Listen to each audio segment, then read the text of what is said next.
Fala, família Arrepiei. Tem lugares na nossa casa que mudam de personalidade quando o relógio passa da meia-noite. O corredor é um deles. O relato de hoje veio do Tiago, que mora em um sobrado antigo na Moca, aqui em São Paulo. O Tiago conhece cada centímetro daquela casa. Ele sabe qual taco do piso estala e qual porta rende com o vento.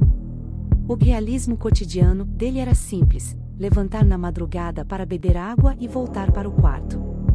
Mas, em uma terça-feira de chuva fina, o corredor da casa dele decidiu que não seria apenas um caminho entre os cômodos.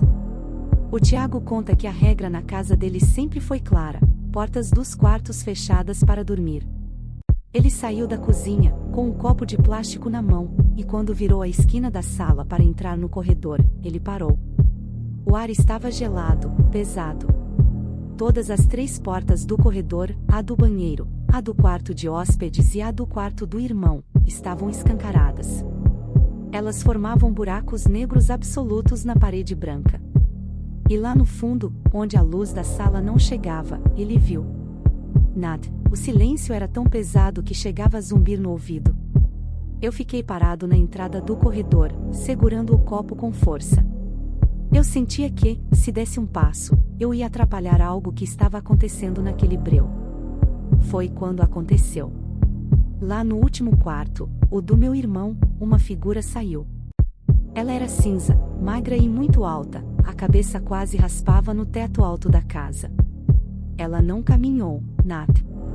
Ela deslizou de um quarto para o outro em um segundo, como se estivesse flutuando sobre o chão.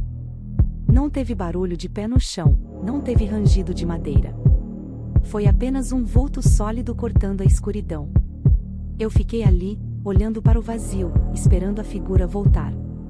O Tiago disse que a figura não tinha rosto, era como se fosse feita de uma fumaça densa e estática. Ele percebeu que as portas não foram abertas pelo vento.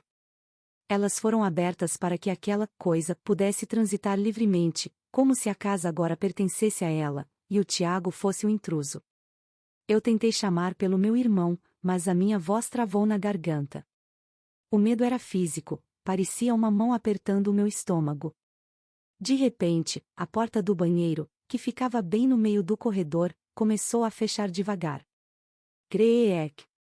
Mas antes de fechar totalmente, uma mão longa, com dedos que pareciam ter juntas a mais, segurou a borda da porta. A figura colocou apenas metade do rosto para fora. Um único olho, amarelado e grande como o de uma coruja, ficou me encarando do meio da sombra. Ele não piscou. Ele apenas inclinou a cabeça, como se estivesse me convidando para entrar no escuro com ele.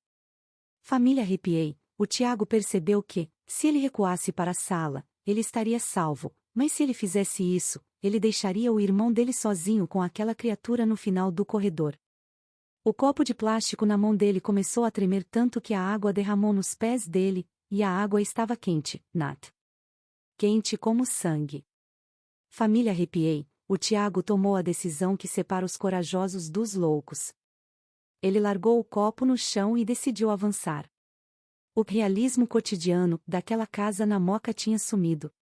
Ele disse que, conforme caminhava pelo corredor, as paredes pareciam estar se fechando, ficando mais estreitas, e o teto parecia subir cada vez mais. Ele passou pela primeira porta, a do banheiro. Ele não olhou para dentro, mas ouviu o som de água pingando. Só que não era o som de uma torneira, era o som de algo pesado batendo na água da banheira. Ploc, ploc. Ele sentiu um cheiro de éter e poeira antiga. Ele sabia que a figura alta estava ali, logo atrás da madeira, esperando ele dar as costas. Eu cheguei na porta do quarto do meu irmão. Eu tremia tanto que minhas unhas arranhavam a parede. Eu olhei para dentro do quarto e vi o meu irmão dormindo, mas ele não estava na cama. Ele estava flutuando a uns 10 centímetros do colchão, com os braços pendidos. E atrás dele, encostada no canto do teto, estava a criatura. Ela estava dobrada, os braços e as pernas eram tão longos que ela se apoiava em 3 paredes ao mesmo tempo, como uma aranha humana. Ela estava soprando no ouvido do meu irmão, e a cada sopro, ele subia um pouco mais. O rosto dela agora estava visível, Não tinha boca, apenas uma pele lisa e cinza que esticava conforme ela respirava. O Tiago disse que a criatura virou o pescoço em 180 graus para olhar para ele.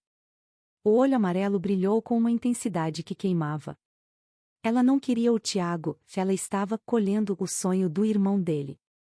Ele percebeu que aquela figura se alimentava da consciência de quem dormia com a porta aberta. Eu tentei avançar para puxar o meu irmão de volta para a cama, mas a figura soltou um som. Não foi um grito, Nat. Foi o som de todas as portas da casa batendo ao mesmo tempo, mas dentro da minha mente. Eu caí de joelhos. A criatura desceu do teto com uma agilidade absurda e parou na minha frente. Ela esticou um daqueles dedos infinitos e tocou o meu peito. Eu senti o meu coração parar por um segundo. Ela sussurrou, sem ter boca: "Você acordou cedo demais, o banquete ainda não está pronto." Naquele momento, todas as luzes do corredor acenderam de uma vez, com uma força que estourou as lâmpadas. O Tiago disse que o estalo das lâmpadas foi o sinal. Ele fechou os olhos por causa do brilho e, quando abriu, estava um silêncio mortal. O corredor estava escuro de novo, mas as luzes estavam queimadas. O irmão dele estava deitado na cama, roncando alto, como se nada tivesse acontecido. Mas as 3 portas, família arrepiei, elas continuavam escancaradas. O Tiago conta que ficou paralisado no chão até o sol começar a entrar pelas frestas da janela da sala.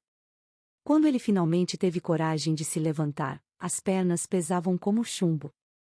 Ele correu para o banheiro e jogou água no rosto, tentando se convencer de que tudo não passou de um terror noturno provocado pelo cansaço. Mas, Nat, o realismo cotidiano dele acabou quando ele tirou a camisa para tomar banho. No lugar onde o dedo daquela criatura encostou, bem em cima do coração, havia uma marca. Não era uma cicatriz, era uma mancha cinza, fria ao toque, que parecia uma digital de cinzas. E o pior, quando ele olhou para o corredor, ele viu que, no chão de madeira, havia um rastro de poeira fina saindo de um quarto e entrando no outro, um rastro que não saía com vassoura nem com pano. O Tiago foi acordar o irmão. O irmão dele levantou reclamando de um cansaço absurdo, dizendo que tinha tido um sonho estranho. Ele sonhou que estava subindo, até tocar as nuvens, e que o céu tinha o cheiro de poeira de sótão. O Tiago não disse nada. Ele apenas fechou a porta do quarto do irmão e, pela primeira vez, trancou a sua por dentro. O Tiago acabou se mudando daquele sobrado meses depois. Ele me confessou que não conseguia mais andar pelo corredor sem sentir que estava sendo vigiado pelo teto. Mas o trauma o acompanhou.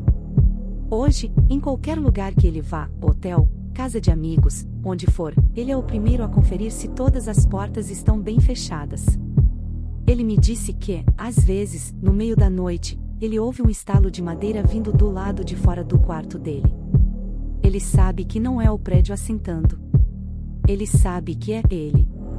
O guardião do corredor não mora naquela casa da Moca, ele mora nos espaços vazios que a gente deixa abertos entre um quarto e outro. Ele mora na nossa negligência de achar que estamos sozinhos só porque as luzes estão apagadas. O Tiago agora dorme com uma lanterna debaixo do travesseiro. Mas ele sabe que, se a luz acabar e ele vir as portas abertas de novo, não vai adiantar correr. A marca no peito dele brilha levemente no escuro, como se fosse um farol avisando para a criatura que o banquete, dessa vez, está pronto. Essa história do Tiago mudou o jeito que eu ando pela minha casa à noite. A gente acha que as portas servem para dar privacidade, mas talvez elas sirvam para manter certas coisas assetorizadas. Se você levantar hoje para beber água e encontrar as portas do seu corredor abertas, não tente fechar uma por uma. Volte para onde você estava, se cubra até a cabeça e espere o sol nascer. E você, família arrepiei? Já viu alguma figura alta demais, cinza demais, cruzando o seu campo de visão no corredor? Já sentiu que o teto da sua casa ficou mais alto de repente durante a madrugada? Comenta aqui embaixo.